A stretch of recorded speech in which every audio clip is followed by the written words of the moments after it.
हर खबर पर होगी आपकी पकड़। डाउनलोड कीजिए एबीपी लाइव ऐप। नमस्कार, पंचनामा के साथ हाजिर हैं हम 5 एंकर। दिन की हर बड़ी खबर लेकर, रक्षा से लेकर राजनीति तक की कोई खबर आपसे छूटेगी नहीं। बिल्कुल रोमाना। और देखिए, अब तो आसमान का बाहुबली जमीन पर उतर आया है। राफेल आ गया है। पाकिस्तान और चीन की नींद पूरी तरह से उड़ चुकी है। बताएंगे आपको। बिल्कुल अनुराग, इसके साथ ही सुशांत सिंह राजपूत की जो मौत का मामला है, अब उसके अंदर क्या नया मोड़ आ गया है, आपको ये भी बताएंगे। बिल्कुल शगुन, उधर राजस्थान में सियासत भी गर्मा गई है, इस पर भी होगी बात। और कोरोना का आंकड़ा 15 लाख के पार। हमारे साथ सुमित अवस्थी एज एक्सपर्ट मौजूद है। बिल्कुल शुक्रिया शोभना। और हर खबर के पीछे एक खबर होती है, हर खबर के पीछे की बारीकियां आपको जाननी चाहिए। इसीलिए ये पंचनामा का खास शो लेकर हम आपके साथ हाजिर हैं। तो आइए शुरुआत करते हैं खबरों के इस सिलसिले का। सबसे पहले खबर सुशांत सिंह राजपूत केस से जुड़ी हुई। इस मामले में महाराष्ट्र के गृह मंत्री ने पुलिस के आला अधिकारियों की बैठक बुलाई है, जिसमें केस की जांच सीबीआई को सौंपे जाने को लेकर चर्चा हो सकती है। इस वक्त की बड़ी खबर, महाराष्ट्र के गृह मंत्री ने पुलिस अफसरों के साथ बैठक बुलाई है। सुशांत सिंह आत्महत्या का मामला सीबीआई को इसकी जांच सौंप दी जाए, इसी को लेकर चर्चा। सीधे रुख करते हैं, मृत्युंजय हमारे साथ मौजूद है। मृत्युंजय, जिस तरीके से मुंबई पुलिस से पहले इस मामले में एफआईआर बिहार पुलिस दर्ज कर लेती है, पहले ही कहा जा रहा था कि दिशा वही सीबीआई को सौंप दी जाए जांच, और उसी दिशा में अब क्या लग रहा है आपको, मुंबई पुलिस भी आगे बढ़ रही है? देखिए, बिल्कुल सही कहा आपने। और ये कहीं न कहीं मुंबई पुलिस की किरकिरी हुई है, इसके बाद ये बैठक बुलाई गई है। देखिए, अब यहाँ पर मामला ये फंस रहा है कि अगर अब मुंबई पुलिस एफआईआर दर्ज करती है तो ये सवाल उठेंगे कि आपने पहले 44 दिन तक क्या किया, और 44 दिन तक आप इंतजार करते रहे कि एडीआर को एफआईआर में नहीं बदल सके, और वहाँ पटना पुलिस ने एफआईआर ले लिया। और अगर दूसरी बात, अब बिहार पुलिस को केस सौंप देती है तो भी किरकिरी होती है कि पुलिस, मुंबई पुलिस सक्षम नहीं दिखी। इसीलिए महाराष्ट्र के गृह मंत्री अनिल देशमुख ने मुंबई के 5 बड़े अधिकारियों को, जो इसमें मुंबई पुलिस आयुक्त भी हैं, 5 बड़े अधिकारियों को बुलाया है। 5 बजे ये बैठक थोड़ी देर में शुरू होने जा रही है, और इसमें चर्चा करेंगे कि ये स्टेटस रिपोर्ट क्या है इस पूरे केस की, हम कहां तक पहुंचे हैं, इसमें क्या हासिल हो रहा है, और क्या हम सीबीआई को हमें केस दे देना चाहिए। मृत्युंजय, इस होने वाली बैठक पर नजर रखिएगा। अपडेट के लिए आपके पास आते रहेंगे। फिलहाल जानकारी के लिए आपका बहुत बहुत शुक्रिया। तो देखिए, सुशांत सिंह राजपूत मौत मामले की हम बात कर रहे हैं। इस मामले में उनकी गर्लफ्रेंड रिया चक्रवर्ती पर गिरफ्तारी की अब तलवार लटक रही है। पटना में केस दर्ज होने के बाद बिहार पुलिस की टीम मुंबई पहुंची है और जांच कर रही है। 1.5 महीने बीत जाने के बाद भी सुशांत सिंह राजपूत की मौत का सच अभी गुत्थी बना हुआ है। लेकिन इस केस की सबसे अहम किरदार रिया चक्रवर्ती अब मुश्किल में घिरती नजर आ रही हैं। सुशांत की मौत की जांच में सबसे बड़ा मोड़ तब आया जब सुशांत के पिता ने कल पटना के थाने में रिया और उनके परिवार के खिलाफ केस दर्ज कराया। अपनी शिकायत में सुशांत के पिता ने रिया पर बेहद सनसनीखेज आरोप लगाए हैं। परिवार को अलग कर दिया, पिता को बात नहीं करने देती थी, पटना से जब फोन करते थे तो बात नहीं करने देती थी। एक दो बार उन्होंने बॉडीगार्ड के थ्रू भी बात करने की कोशिश की, वो भी नहीं बात कर। सो परिवार से पहले अलग किया, फिर उनकी मानसिक स्थिति बनवाई गई, उनको डॉक्टरों के पास ले जाना शुरू किया गया, उन पर दुनिया तरफ भर की दवाई स्टार्ट करवाई, और उसके बाद फिर वो मामले को आगे लेते जाते गए। जिसके बाद कभी खुद सुशांत की मौत की सीबीआई जांच की मांग करने वाली रिया पर खुद गिरफ्तारी की तलवार लटकने लगी है। मुंबई पहुंची बिहार पुलिस रिया के एक फ्लैट पर भी पूछताछ के लिए पहुंची, लेकिन वहां रिया मिली नहीं। हालांकि बिहार पुलिस के सूत्रों के मुताबिक फिलहाल रिया चक्रवर्ती को गिरफ्तार नहीं किया जाएगा। सुशांत की खुदकुशी के बाद मुंबई पुलिस ने भी रिया चक्रवर्ती से करीब 9 घंटे पूछताछ की थी, लेकिन अब तक कोई कार्रवाई नहीं की। तो एक तरफ जहां रिया चक्रवर्ती के ऊपर गिरफ्तारी की तलवार लटक रही है, तो साथ ही सुशांत की मौत के मामले में मुंबई पुलिस कई लोगों से अब पूछताछ कर रही है, लेकिन सुशांत के पिता एफआईआर को लेकर अब सवाल उठा रहे हैं। मुंबई पुलिस का है ही नहीं, मुंबई पुलिस की तो इन्वेस्टिगेशन चल रही थी, एफआईआर तो था नहीं। क्रिमिनल प्रोसीजर कोड जो है या इन्वेस्टिगेशन जो सही माने में है वो एफआईआर के बाद ही होता है। मुंबई पुलिस का कोई एफआईआर नहीं, इसलिए उनका इन्वेस्टिगेशन करने का कोई हक रहा नहीं। अब पटना का चूंकि एफआईआर है और पटना पुलिस उसमें तहकीकात करने वहां मुंबई जा चुकी है, तो अब मुंबई पुलिस पूरा सहयोग देगी पटना पुलिस को, और मेरे हिसाब से कोई दिक्कत नहीं होनी चाहिए। और पंचनामा में इस समय एक बड़ी खबर आ गई है, वो बड़ी खबर आपको बता दें। सुशांत केस में मुंबई पहुंची बिहार पुलिस 6 लोगों से पूछताछ करने की तैयारी में है। इन लोगों के नाम एफआईआर में है। इसके साथ ही बिहार पुलिस ने सुशांत के बैंक अकाउंट्स की डिटेल्स भी ले ली है, साथ ही कुछ और खातों की भी जानकारी हासिल की जा रही है।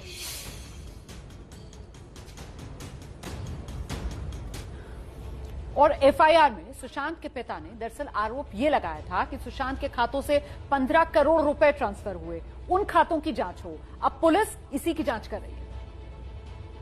ये उस कंपनी का कागज है जिसे सुशांत राजपूत ने रिया के साथ मिलकर खोला था।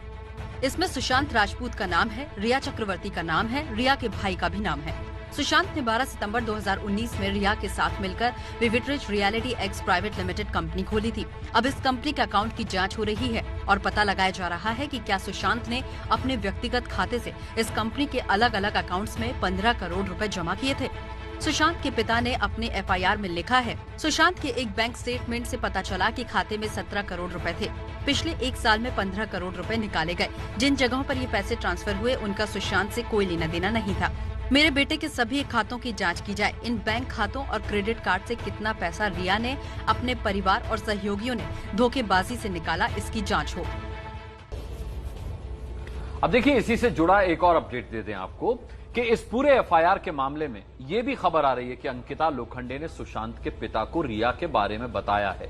एफआईआर दर्ज होने के बाद आज अंकिता लोखंडे ने सोशल मीडिया अकाउंट पर एक पोस्ट भी डाला है।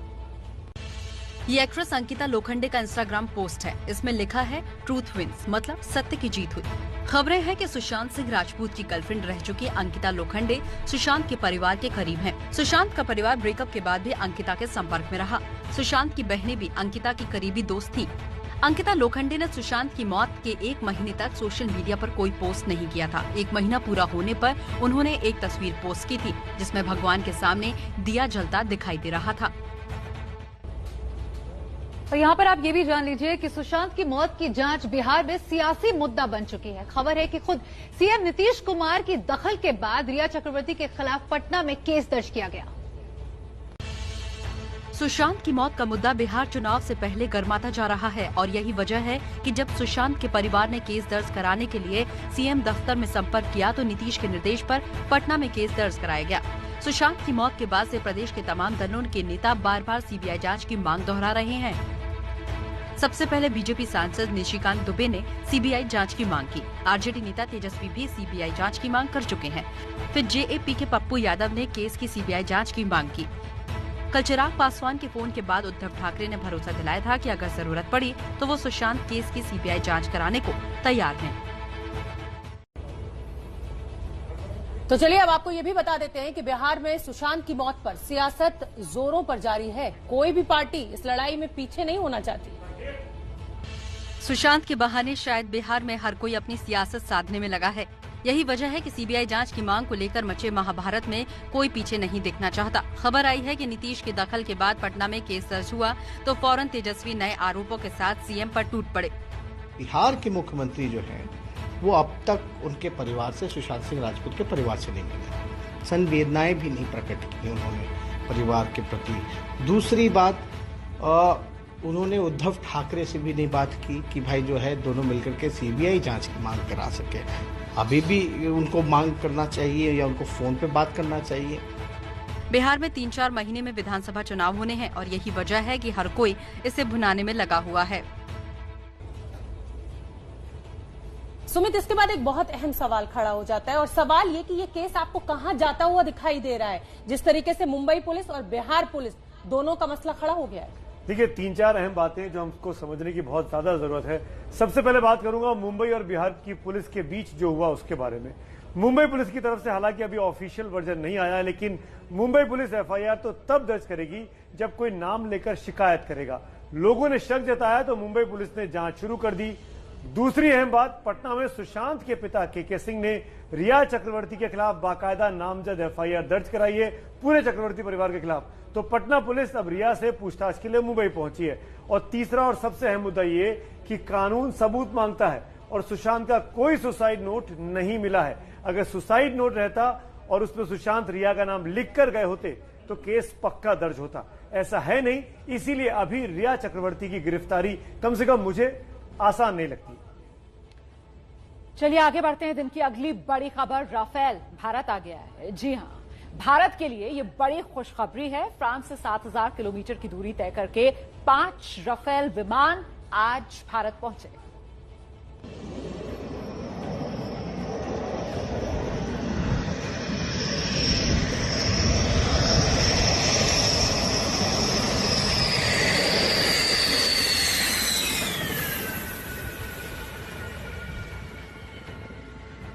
हवा में गर्जना के साथ आसमान के बाहुबली राफेल ने हिंदुस्तान की धरती पर कदम रख दिया।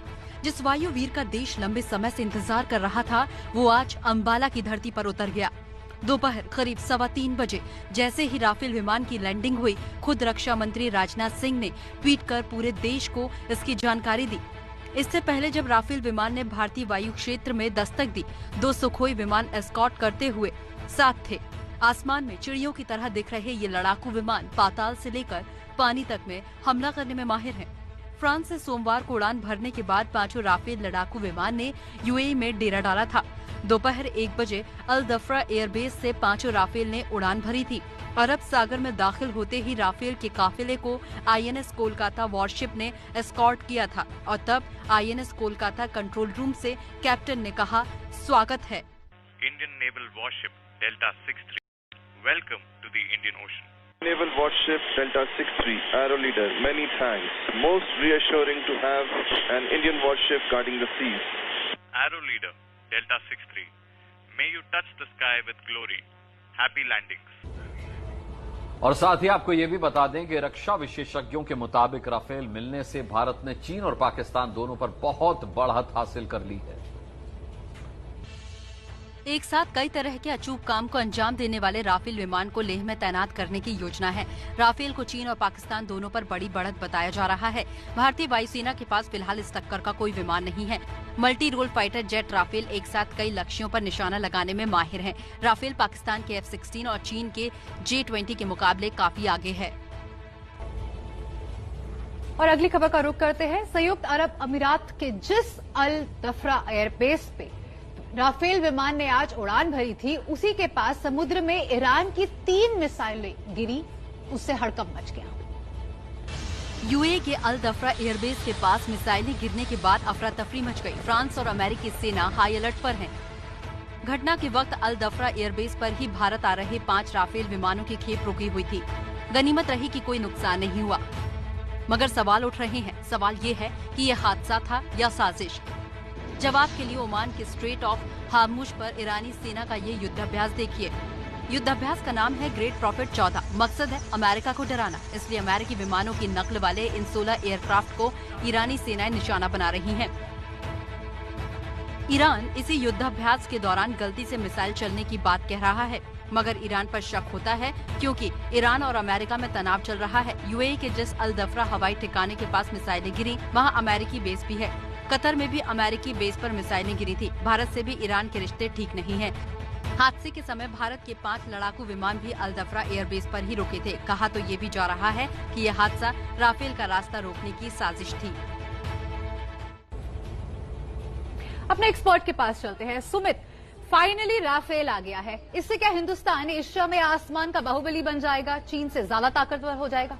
देखिए, कुछ बातें समझ लेनी चाहिए। भारतीय वायुसेना को बहुत बड़ी ताकत मिल रही है, इससे कोई भी इनकार नहीं कर सकता। चीन के मुकाबले कई मायनों में भारत अब भारी पड़ेगा। पहला, राफेल में एक मिसाइल है मेटियोर मिसाइल। ये चीन के J-20 और J-11 दोनों फाइटर जेट्स पर भारी पड़ती है। दूसरा, राफेल में स्कैल्प मिसाइल भी लैस है। उसकी रेंज 300 किलोमीटर की होती है और स्कैल्प मिसाइल अंबाला एयरबेस से ही चीन के होटान, नगारी, निडांस और शिगस्ते शहरों पर हमला कर सकती है। तीसरी महत्वपूर्ण बात पाकिस्तान की करें तो मेटियोर एमरा मिसाइल से लैस पाकिस्तान के F-16 फाइटर जेट पर बहुत भारी है। तो हम ये कह सकते हैं कि राफेल के आने से चीन और पाकिस्तान दोनों पर भारत हवा में अब 20 साबित होगा। तो भारत चीन से बहुत आगे हो जाएगा। अगली खबर का रुख करते हैं। देश में कोरोना के मरीजों की संख्या 15 लाख के पार पहुंच गई है। इस बीच राहत की बात यह है कि करीब 10 लाख मरीज कोरोना को मात देकर घर लौट चुके हैं। पिछले 24 घंटे में देश में कोरोना के 48,513 नए मरीज सामने आए हैं, जबकि 768 लोगों की मौत हुई है, जिसके बाद मरीजों की कुल संख्या 15,31,669 तक पहुंच गई है। इनमें से 34,193 लोगों की मौत हो चुकी है।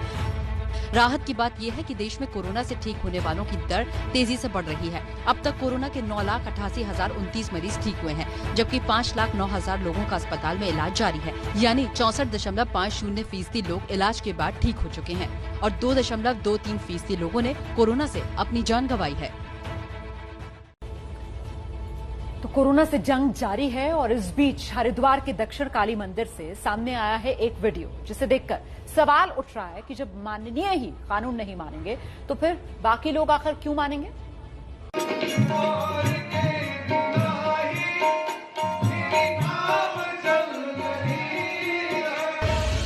सफेद कपड़ों में भजन गा रहे ये है यूपी सरकार में स्वतंत्र प्रभार के मंत्री कपिल देव अग्रवाल। इनके ठीक पीछे पीले कपड़ों में तालियां बजा रहे वो हैं राजस्व और आपदा प्रबंधन के प्रभारी विजय कश्यप।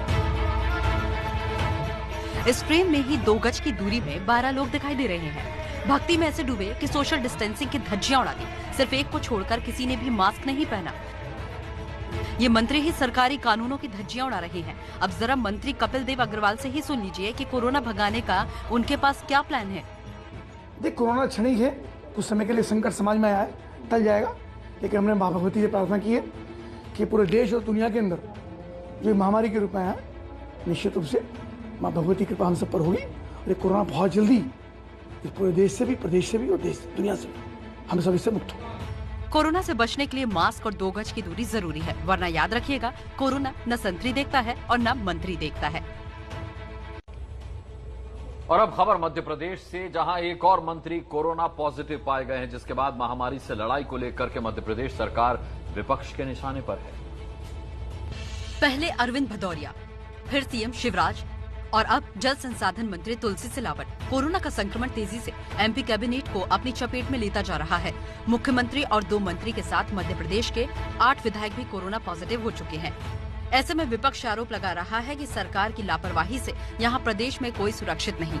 जो सोशल डिस्टेंसिंग का पालन न तो मुख्यमंत्री ने किया, न इनके मंत्रियों ने किया, न भारतीय जनता पार्टी के पदाधिकारी। वहीं बीजेपी की दलील है कि जनसेवा के चलते पार्टी के नेता संक्रमित हो रहे हैं। मैं इस बात का खंडन करता हूं कि किसी तरह की राजनीतिक गतिविधियों के कारण भारतीय जनता पार्टी के नेताओं को संक्रमण हुआ है, बल्कि जनता की सेवा हम कर रहे हैं और वर्चुअल माध्यम से या टेक्नोलॉजी के माध्यम से हम इस समय का भी उपयोग कर रहे हैं। और अब अगली खबर देश की राजधानी दिल्ली से। देखिए, राजधानी के जिन होटलों में कोरोना सेंटर बनाए गए थे उन्हें हटा दिया गया है। दिल्ली के सीएम अरविंद केजरीवाल ने ऐलान किया है कि हालात ठीक होने की वजह से होटलों से कोरोना सेंटर हटाए गए हैं। ताज मानसिंह, क्राउन प्लाजा और शेराटन समेत कई होटलों में कोविड सेंटर बनाए गए थे। केजरीवाल ने ट्विटर पर लिखा, कोविड बेड की संख्या बढ़ाने के लिए कुछ होटल को हॉस्पिटल के साथ अटैच किया गया था। सुधरती स्थिति को देखते हुए और पिछले कई दिनों से सभी होटल बेड के खाली होने के चलते इन होटल को अब रिलीज किया जा रहा है। दिल्ली में कोरोना का रिकवरी रेट 89% पर पहुंच गया है और सिर्फ 11,000 के करीब एक्टिव केस हैं। और चलिए दिल्ली के बाद अब बात मुंबई की कर लेते हैं। मुंबई के स्लम इलाकों से कोरोना से जुड़ी एक चौंकाने वाली खबर सामने आई है। ये खबर ऐसे वक्त में आई है जब मुंबई में एक दिन में मिलने वाले नए कोरोना मरीजों की संख्या 717 हो गई है। बीएमसी की ओर से कोरोना का सर्वे कराया गया। इसके लिए 3 वार्ड्स के करीब 7,000 लोगों के सैंपल लिए गए, जिसमें झुग्गी झोपड़ी में रहने वाले 57% लोगों में कोरोना का एंटीबॉडी पाया गया है, यानी कोरोना संक्रमित रहे हैं, जबकि दूसरे इलाकों में 16% लोगों में एंटीबॉडी मिली है। सर्वे में कहा गया है कि स्लम इलाकों में कोरोना के ज्यादा फैलाव की वजह कम जगह में ज्यादा लोगों का रहना, पानी और शौचालयों की सामूहिक व्यवस्था हो सकती है। मुंबई में कोरोना के मरीजों की संख्या 1,10,000 के पार पहुंच चुकी है। एक दिन में 717 केस सामने आए हैं। पूरे महाराष्ट्र की बात करें तो कोरोना के मरीजों की संख्या 3,91,000 तक पहुंच गई है। कोरोना ने अब तक 14,165 लोगों की जान ले ली है। और चलिए इस खबर के पहलू को जान लेते हैं सुमित के साथ। सुमित, बहुत चिंता का विषय, 15 लाख के पार पहुंच गया है ये आंकड़ा, देश के लिए एक बड़ी चिंता। बिल्कुल, बहुत ज्यादा चिंता की बात है। जिस तरीके से कोरोना के आंकड़े बढ़ते जा रहे हैं वो वाकई में चिंता पैदा करते हैं, लेकिन हमको अभी भी अपना ख्याल रखने की सख्त आवश्यकता है। हमने अभी अभी खबर दिखाई कि मुंबई की झुग्गियों में लोगों के शरीरों में एंटीबॉडीज पाई गई हैं। मुंबई में हर्ड कम्युनिटी हो गया है। हर्ड कम्युनिटी का मतलब होता है बहुत जरूरी है कि एक कोई बीमारी किसी एक बड़े समूह में फैल जाती है तो फिर वहां शरीर में खुद ही उस रोग से लड़ने की प्रतिरोधक क्षमता पैदा हो जाती है। भारत में जो हम मसलों का खास इस्तेमाल, खाने के मसालों का इस्तेमाल जो करते हैं, उसमें कई मसालों से एंटीऑक्सीडेंट भी होते हैं और खान पान का भी बहुत बड़ा असर पड़ता है, डॉक्टर के अगर माने तो। और कोरोना से बचने का एक और रामबाण उपाय है शरीर की प्रतिरोधक क्षमता, यानी इम्यूनिटी को बढ़ाने का। तो इम्यूनिटी बढ़ेगी तो कोरोना से आप सुरक्षित रहेंगे। बिल्कुल हर्ड इम्यूनिटी की बात कही जा रही है मुंबई की झुग्गियों में। और अगली खबर का रुख करते हैं। जम्मू कश्मीर के बांदीपोरा में पुलिस ने आतंकवादियों के 3 मददगारों को गिरफ्तार किया है। जम्मू कश्मीर पुलिस की गिरफ्त में आए ये तीनों लोग आतंकियों को रसद समेत तमाम मदद पहुंचाते थे। साथ ही ये तीनों तमाम देश विरोधी गतिविधियों में भी शामिल थे। पुलिस को काफी दिन पहले इनके देश विरोधी कामों में शामिल होने की जानकारी मिली थी, जिसके बाद से पुलिस लगातार इन पर नजर बनाए हुई थी। गिरफ्तार किए गए तीनों आरोपियों के घर से पुलिस ने कई सामान जब्त किए हैं और इनसे पूछताछ कर पूरे नेटवर्क का पता लगाने की कोशिश जारी है। पता है कि पिछले 3 साल में सीवर में सफाई करते हुए 282 लोगों ने अपनी जान गंवा दी। लेकिन अब इस आंकड़े को कम करने की एक सार्थक पहल शुरू हुई है असम के गुवाहाटी शहर से।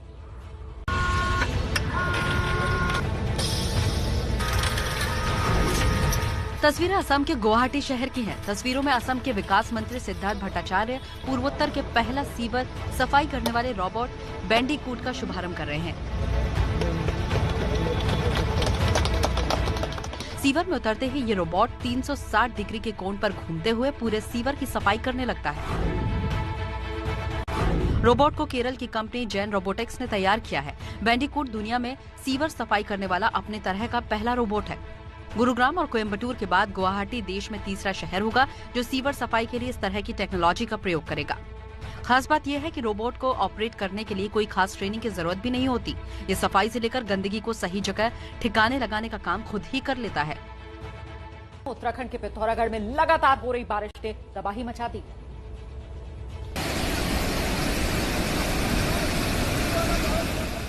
नदी पूरे उफान पर है और बाढ़ का पानी घरों में घुसना शुरू हो गया है।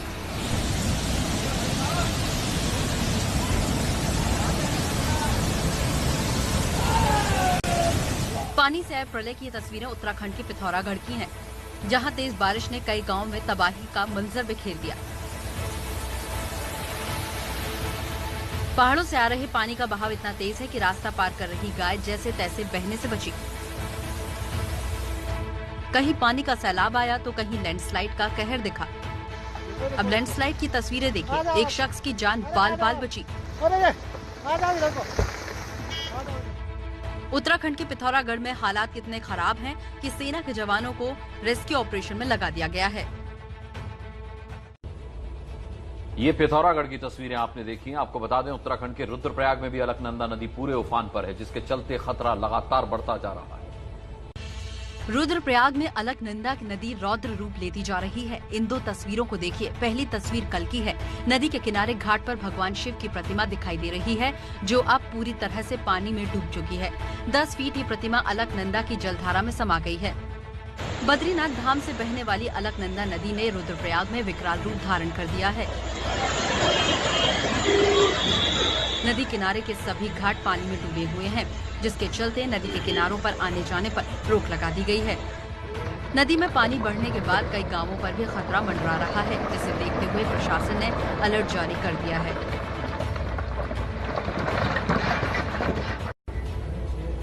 अगली खबर का रुख करते हैं। उत्तराखंड के चमोली में लगातार लैंडस्लाइड से लोगों पर खतरा बढ़ता जा रहा है।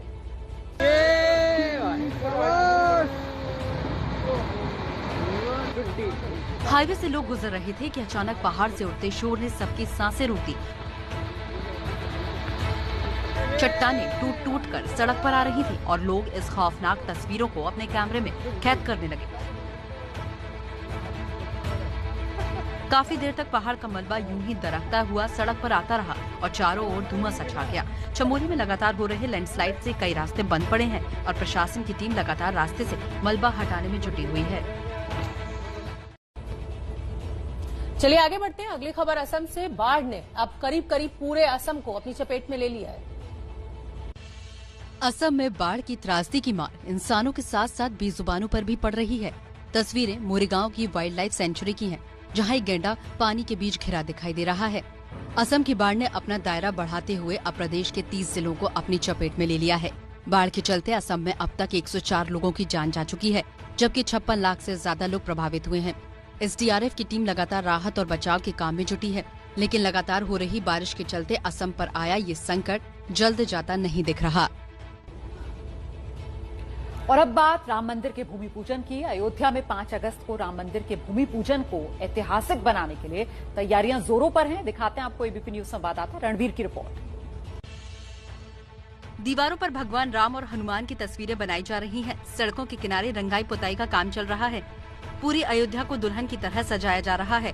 प्रधानमंत्री जिस साकेत विश्वविद्यालय में उतरेंगे वहां से हनुमानगढ़ी की दूरी लगभग 2 किलोमीटर की है और इस 2 किलोमीटर के पूरे रास्ते में कायाकल्प दिखाई दे रहा है। रास्ते में आने वाले जो तमाम ऐसे छोटी बड़ी इमारतें हैं, दीवारें हैं, दुकानें हैं, उन सबको भी साज सज्जा करके सजाया जाएगा। सुरक्षा के भी चाक चौबंद इंतजाम है। मौसम को देखते हुए उस हेलीपैड पर भी खास इंतजाम किए हैं जहां पीएम मोदी का विमान उतरेगा। साकेत यूनिवर्सिटी में हेलीपैड बनाने का काम चल रहा है। बारिश का मौसम है, बारिश के मौसम में जो मिट्टी है उसको मजबूत करके रखना है, इसीलिए यहाँ पर पहले बालू और ईंटा डालकर बिल्कुल पुख्ता तरीके से इंतजाम शुरू किया गया है। प्रधानमंत्री नरेंद्र मोदी 5 अगस्त को सुबह 11:30 बजे अयोध्या पहुंचेंगे। अयोध्या सजकर तैयार है तो आपने देख लिया। इस भूमि पूजन समारोह के लिए मेहमानों को निमंत्रण बंटना भी शुरू हो गया है। अयोध्या में भूमि पूजन के कार्यक्रम में पीएम मोदी के साथ 200 अतिथि शामिल होंगे। आज प्रयागराज में अखाड़ा परिषद के अध्यक्ष महंत नरेंद्र गिरी को न्योता दिया गया। महंत नरेंद्र गिरी ने कहा कि राम मंदिर के भूमि पूजन में शामिल होना सौभाग्य की बात है और जिन्हें आमंत्रण नहीं मिल पाया वो राम नाम का जाप करते हुए टीवी पर कार्यक्रम देखें। 5 अगस्त को भूमि पूजन के कार्यक्रम में 50 साधु संतों के अलावा कई नेता और गणमान्य लोग शामिल होंगे। और देखिए, भूमि पूजन के मौके पर पूरा देश टेलीविजन पर रामलला के दर्शन करेगा। इस बीच ये चर्चा हो रही थी कि आखिर रामलला इस खास मौके पर किस रंग का पोशाक पहनेंगे। आपको बताते हैं कि आखिर वो पोशाक क्या रंग की है।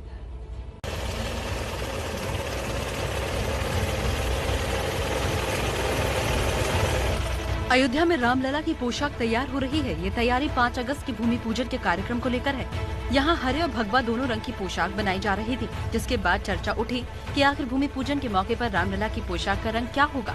दरअसल हर दिन के हिसाब से रामलला को अलग अलग रंग की पोशाक पहनाई जाती है। रामलला के मुख्य पुजारी सत्येंद्र दास के मुताबिक बुधवार को रामलला को हरे रंग की पोशाक पहनाई जाती है, लेकिन इस खास मौके पर भगवा रंग की पोशाक पहनाने की भी मांग उठी, लेकिन चर्चा के बाद अंत में फैसला हरे रंग को लेकर ही हुआ। उन्होंने कहा था कि नहीं, इसमें थोड़ा परिवर्तन कर दिया जाए, लेकिन वह परिवर्तन नहीं होगा और वही कपड़े पहनाए जाएंगे जो सब दिन पहनाए जाते हैं और हरे रंग का ही पोशाक भगवान श्री राम लला पहनेंगे। तो चलिए आगे बढ़ते हैं। पंचनामा में इस समय एक बड़ी खबर आ रही है, वो आपको बता देते हैं। जिस समय अयोध्या में विवादित ढांचा गिराया गया उस समय उत्तर प्रदेश के मुख्यमंत्री रहे कल्याण सिंह ने बड़ा बयान दिया है। कल्याण सिंह का कहना है कि सरकार गिरने का कोई मलाल नहीं, गोली चलवा देता तो जरूर मलाल होता। मैंने जिलाधिकारी से अपने लिखित आदेश में कहा था गोली नहीं चलनी चाहिए।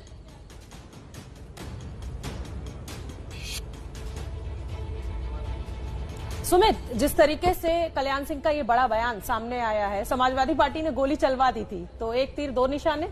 देखिए, कल्याण सिंह वही काम कर रहे हैं जो कल्याण सिंह जिसके लिए जाने जाते हैं, जिसके लिए वो कल्याण सिंह यूपी के मुख्यमंत्री बने थे। इसमें कोई भी आश्चर्यजनक करने वाली बात नहीं है। अब क्योंकि हर कुछ वैसा ही हो रहा है जैसा कि बीजेपी आज से 30-40 साल से चाह रही थी, तो जाहिर तौर पर कल्याण सिंह का ये बयान इस वक्त में आता है तो अखिलेश के लिए, मुलायम सिंह के लिए अब जवाबदेही देनी तय होगी कि आखिरकार वो किस तरह की राजनीति करना चाहते हैं, हिंदूवादी राजनीति या हिंदू के विरोधवादी राजनीति। बिल्कुल, क्योंकि अभी तक तो हमने देखा था किस तरीके से मुलायम सिंह यादव इस बात का श्रेय लेते थे कि साहब मैंने गोली चलवाई थी कानून व्यवस्था बनाए रखने के लिए, और ये बिल्कुल उससे उलट बयान जो कल्याण सिंह का है। अगली खबर का रुख करेंगे। राजस्थान में सियासी उठापटक के बीच 31 जुलाई को विधानसभा सत्र बुलाने की अर्जी राज्यपाल ने एक बार फिर से खारिज कर दी है। राज्यपाल के सामने सीएम गहलोत बार बार सत्र बुलाने की अर्जी लगा रहे हैं, लेकिन कलराज मिश्रा किसी भी सूरत में मानने को तैयार नहीं।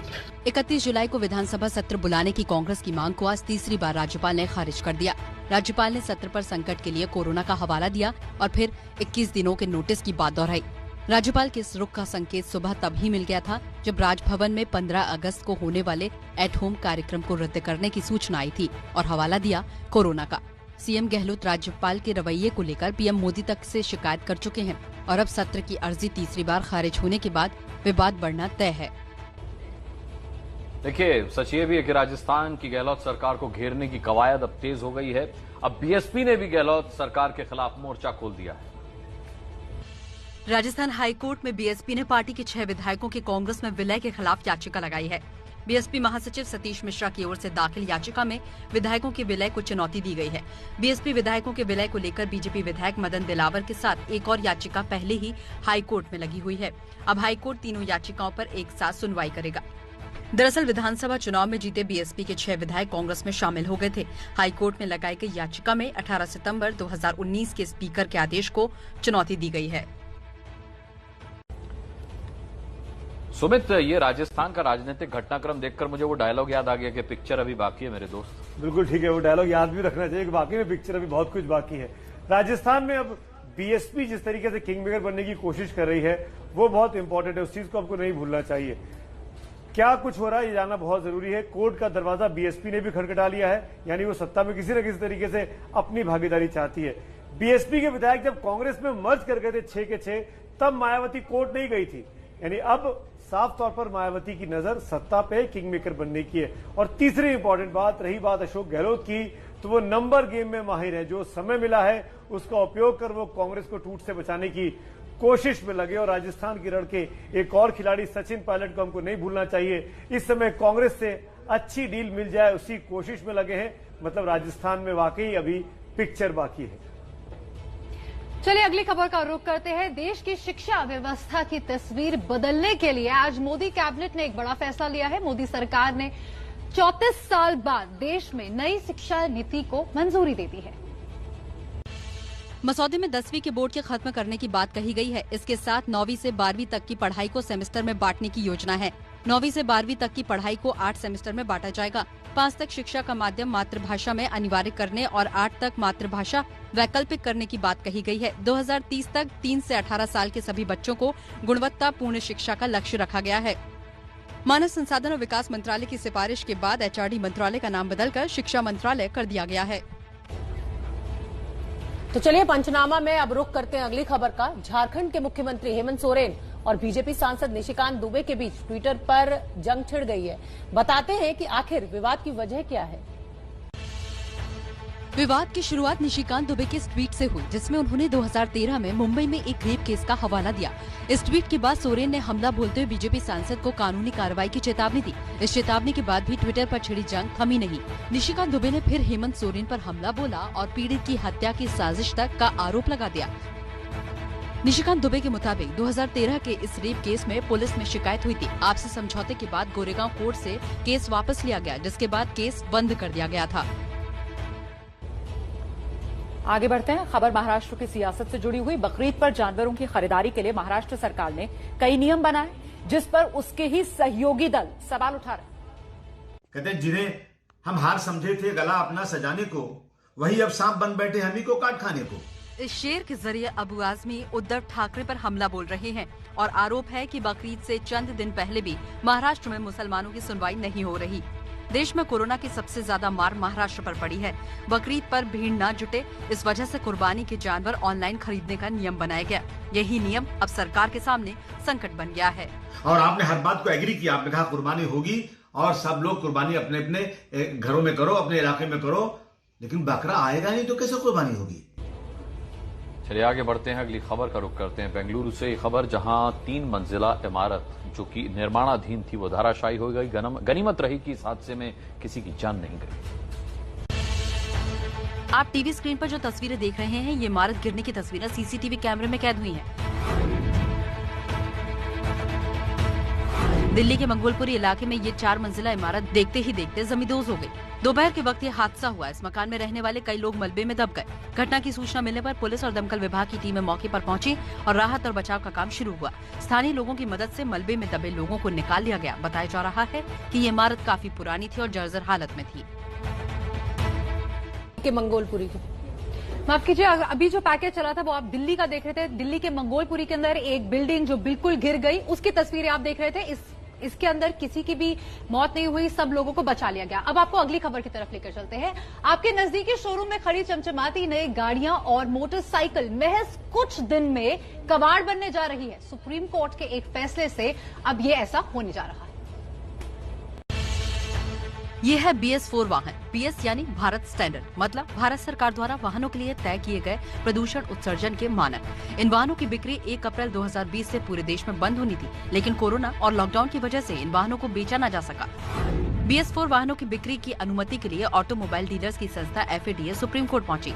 शुक्रवार को FADA ने कोर्ट से गुहार लगाई कि उन्हें ये BS4 स्टॉक कंपनियों को वापस करने दिया जाए, जिससे इन वाहनों को दूसरे देशों में निर्यात किया जाए। इस तर्क पर सुप्रीम कोर्ट ने FADA से इस तरह के ऑर्डर को पास करने का कारण पूछा। सवाल ये, जब कंपनियों को 2 साल पहले पता था कि BS4 वाहन बंद हो जाएंगे तो जरूरत से ज्यादा इनका प्रोडक्शन क्यों किया गया? मौजूदा 50,000 BS4 को कबाड़ में बेचने का सीधा मतलब है गाड़ियों के कलपुर्जों को एल्यूमिनियम, लोहा और प्लास्टिक के भाव पर बेचना। इस वक्त एक बड़ी खबर आ रही है। इस समय आपको दिखाते हैं राफेल को भारत लेकर आने वाले पायलटों की पहली झलक। ये वो 5 योद्धा हैं जो फ्रांस से राफेल को लेकर हिंदुस्तान आए। तस्वीरें देखिए आप।